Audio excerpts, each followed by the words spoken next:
Paris. Un matin froid. Un ciel gris au-dessus de la Défense. Les tours de verre s'élancent comme des géants de métal. Les rues bruissent de pas pressés, de voix étouffées, de klaxons impatients. Dans ce décor d'acier, une silhouette se détache. Élise Laurent, PDG redoutée, femme glaciale, reine de son empire. Ses talons claquent sur le marbre du hall. Chaque pas résonne comme une menace. Chaque regard croisé s'abaisse aussitôt. On la craint, on la respecte, on l'admire en silence. Abonnez-vous pour découvrir la suite de cette histoire interdite. Élise avance, droite, parfaite. Son tailleur sombre épouse sa silhouette élégante. Ses cheveux châtains tombent avec précision sur ses épaules. Son visage, trop beau, est figé dans une froideur calculée. Rien ne l'atteint, ou du moins c'est ce que tout le monde croit. Ce matin pourtant, quelque chose change. Un nouveau venu l'attend, un simple stagiaire. Mais déjà, il attire les regards. Adrien Moreau, 24 ans, le sourire franc, les yeux clairs brûlant d'une assurance presque insolente. Il se tient dans le hall, droit, immobile, comme s'il n'avait peur de rien. Élise le remarque aussitôt. Un silence s'installe. Les employés observent, nerveux, car ils savent. Chaque rencontre avec elle est une épreuve. Élise s'arrête devant lui, le fixe. Ses yeux sombres le sondent. Un défi silencieux. « Vous êtes le nouveau ?» Sa voix est sèche. Son ton claque comme une gifle. Adrien incline légèrement la tête. Un sourire discret effleure ses lèvres. Élise l'examine. Elle attend qu'il baisse les yeux, comme tous les autres avant lui. Mais il ne cède pas. Il la regarde droit dans les yeux. Franc, insolent, brûlant. Un frisson traverse Élise. Elle se raidit. Elle ne doit rien montrer. Alors elle frappe avec des mots. « Vous croyez vraiment avoir votre place ici ?» Ses lèvres dessinent un sourire glacé. Son regard se fait tranchant. Le silence devient lourd. On retient son souffle autour d'eux. Adrien ne bronche pas. Ses yeux brillent d'une flamme calme. « Je n'ai pas peur de vous, madame. » Un souffle passe. Un battement de cœur trop fort résonne dans la poitrine d'Élise. Elle détourne le regard, se reprend. Nous verrons bien. Elle tourne les talons. Ses pas disparaissent dans l'ascenseur. Les portes se referment. Mais son esprit, lui, reste troublé. Pour la première fois depuis des années, quelqu'un a osé la défier. Et ce regard brûlant, ce regard la hante déjà. Élise Laurent sait qu'elle aurait dû l'écraser, l'humilier, le briser dès la première seconde. Mais au fond d'elle, elle sent un danger qu'elle ne peut ignorer. Car Adrien Moreau n'est pas comme les autres. Et dans ses yeux insolents, elle entrevoit une étincelle capable d'allumer un incendie. Le jour se lève sur Paris. La Défense s'éveille dans un froid métallique. Les bureaux s'animent lentement. Les employés chuchotent, s'observent du coin de l'œil. Car tous savent qu'aujourd'hui, une confrontation est inévitable. Élise Laurent entre dans la grande salle de réunion. La table de verre reflète ses talons aiguilles. Les écrans sont allumés, les dossiers empilés avec précision. Chaque détail témoigne de son autorité. Chaque mouvement est calculé. Adrien Moreau est déjà là. Assis au bout de la table, il feuillette calmement des documents. Son regard ne quitte pas Élise. Il a compris depuis hier que cette femme n'est pas une simple patronne. Elle est un défi, une tempête. Élise commence la présentation. Sa voix est ferme, tranchante. Chaque mot est une lame. Les collaborateurs écoutent, fascinés et intimidés. Puis, Adrien ose. Un geste, une main levée. Une voix claire, presque insolente. « Excusez-moi, madame, je crois que nous pourrions envisager une autre approche. » Un silence glacial tombe. Les employés se figent. Les murmures cessent, on peut entendre le souffle de chaque personne. Élise se retourne lentement. Ses yeux sombres le dévisagent. Sa voix devient tranchante. Répétez. Adrien inspire profondément. Le marché que vous ciblez n'est peut-être pas le plus rentable. Avec une légère modification, nous pourrions maximiser le retour sur investissement. Élise fronce les sourcils. Un sourire cruel se dessine sur ses lèvres. « Monsieur Moreau, vous croyez vraiment tout savoir après 2 semaines? Vous osez me contredire devant tout le monde ?» Le souffle d'Adrien se fait plus ferme. Il serre les poings sous la table. Il encaisse, mais ses yeux restent fixés sur les siens. « Ce n'est pas de l'arrogance, madame. C'est de la conviction. » Le silence devient insoutenable. Chaque employé retient son souffle. La tension est palpable. Élise s'avance lentement. Son parfum envahit la pièce. Elle se tient à quelques mètres seulement de lui. Chaque pas semble calculé pour l'intimider. Conviction ou naïveté, monsieur Moreau?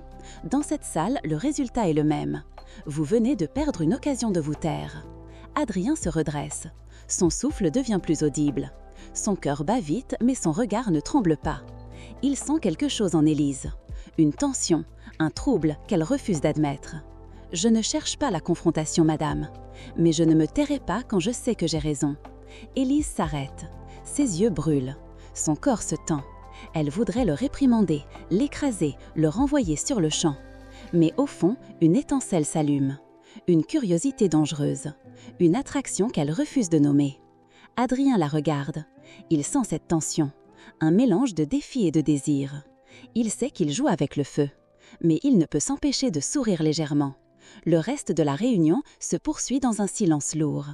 Chaque mot d'Élise est méticuleusement calculé. Chaque objection d'Adrien, une provocation silencieuse. À la fin, Élise quitte la salle. Les employés la suivent des yeux, fascinés et intimidés. Adrien reste un instant, le souffle court. Il sent le regard d'Élise sur son dos. Elle a perdu, et en même temps, elle a gagné quelque chose. Un mélange de colère et de fascination. Et dans la solitude de son bureau, Élise se surprend à repenser à lui. À ce regard brûlant qui l'a défié. À cette voix qui ose et à ce sourire qui, malgré tout, la trouble plus qu'elle ne l'admettra jamais. Le jeu est lancé. Entre autorité, provocation et désir interdit, le danger devient irrésistible. Le soir tombe sur Paris. Les tours de verre de la Défense brillent sous la lumière des réverbères. Le ciel est teinté de rose et de gris. Une pluie fine commence à tomber. Les rues deviennent des miroirs scintillants. Élise Laurent reste seule dans son bureau. La lumière froide des néons éclaire chaque recoin de la pièce. Son dossier de réunion est ouvert devant elle. Mais ses yeux ne lisent pas les chiffres. Ils reviennent sans cesse à ce jeune homme. Adrien Moreau. Son insolence, sa détermination, ce regard brûlant qui l'a défié. Elle sent son cœur battre plus vite. Elle se détourne de son bureau, s'approche de la fenêtre. La pluie ruisselle sur le verre. Pourquoi pense-t-elle encore à lui? Pourquoi ce trouble interdit? Elle se secoue. Il est jeune, il est inexpérimenté, il est un danger. Un souvenir de la réunion lui revient. Le silence, les murmures, cette confrontation, ce bras de fer, silencieux, et ce sourire insolent. Elle serre les poings. Elle déteste se sentir ainsi. Elle déteste ce feu qu'il a allumé en elle. Pendant ce temps, Adrien sort de son bureau. Il marche dans les couloirs désertés. Chaque pas résonne dans le silence de l'immeuble. Il pense à Élise, à cette femme imposante et glaciale, à son autorité, à son parfum qui reste gravé dans ses souvenirs. Il sait qu'il joue avec le feu, mais il ne peut s'empêcher d'être attiré par ce mélange de force et de fragilité cachée. Le lendemain matin, la confrontation reprend. Dans la cafétéria, Élise prend son café seule. Adrien s'approche. « Bonjour, madame », dit-il calmement. Elle lève les yeux. Un frisson parcourt son dos. « Bonjour, monsieur Moreau ». Il s'assoit en face d'elle. Pas trop près, pas trop loin. Un équilibre parfait entre audace et respect. « Je voulais revenir sur le projet d'hier », murmure-t-il. « Je pense vraiment que… » Elle l'interrompt, sourire glacé. « Vous avez raison d'être persistant, mais persister ne signifie pas toujours avoir raison. » Adrien esquisse un sourire. Elle sent ce petit frisson parcourir son bras. Elle détourne le regard, furieuse contre elle-même. Leurs regards se croisent à nouveau. Une tension électrique remplit l'air. Leurs mains effleurent presque la table en même temps. Élise sent une chaleur inhabituelle. Adrien sent son souffle se suspendre. Ils parlent de travail, mais chaque mot est un jeu. Chaque phrase un défi. Chaque silence une provocation silencieuse. Après un moment, Élise se lève. « Il est tard, je dois retourner au bureau. » Adrien la suit des yeux. Il sait qu'il est en train de franchir des limites interdites. Dans son bureau, Élise s'assoit. Elle ferme les yeux.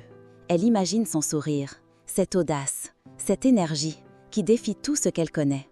Et malgré elle, elle se surprend à désirer plus. Plus de proximité, plus de confrontation, plus de lui. Adrien, dehors, regarde par la fenêtre. Il voit les lumières de Paris scintiller.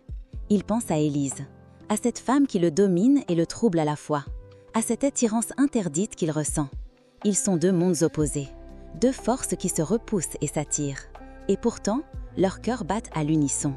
Le jeu est maintenant dangereux. La tentation est palpable. Le désir commence à émerger. Et Paris devient le théâtre de leur passion naissante. Le soir tombe à nouveau sur Paris.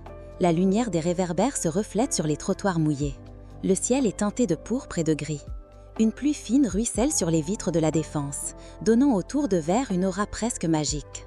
Élise Laurent est seule dans son bureau. Les dossiers sont fermés. Le téléphone est silencieux. Mais son esprit est loin du travail. Elle pense à Adrien Moreau, à ce jeune homme audacieux, à son insolence qui la défie et l'attire en même temps. Un bruit de pas dans le couloir la fait surprendre. C'est lui, Adrien, debout à l'entrée de son bureau, immobile, le regard brûlant. « Je ne voulais pas vous déranger », murmure-t-il. Élise le regarde. Ses yeux sombres sondent les siens. Un mélange d'autorité et de trouble traverse son regard. « Vous êtes déjà assez intrusif », dit-elle d'un ton froid. Mais son cœur trahit sa voix. Adrien s'avance d'un pas. Il se rapproche, trop près pour être professionnel, mais pas encore assez pour franchir la limite. « Je ne peux pas, arrêtez de penser à vous », dit-il d'une voix basse. Élise sent son souffle s'accélérer. Elle ferme les yeux un instant. Elle se détourne, mais ses mains tremblent légèrement. Pourquoi ce garçon a-t-il ce pouvoir sur elle? Pourquoi ce mélange de provocation et de désir l'embrasse-t-il ainsi?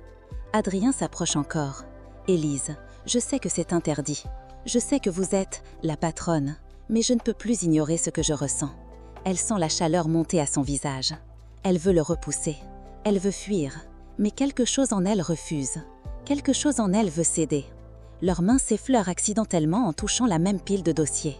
Un frisson traverse les deux. Leurs yeux se verrouillent. Le temps semble suspendu. « Adrien, dit-elle, la voix tremblante. « Adrien, vous jouez avec le feu. »« Alors tombons ensemble, » murmure-t-il. Un silence pesant suit. Élise sent son cœur battre à tout rompre. Elle ferme les yeux, incapable de résister plus longtemps. Quand elle les rouvre, il est là, à quelques centimètres. Elle peut sentir son souffle. Sa présence la consume.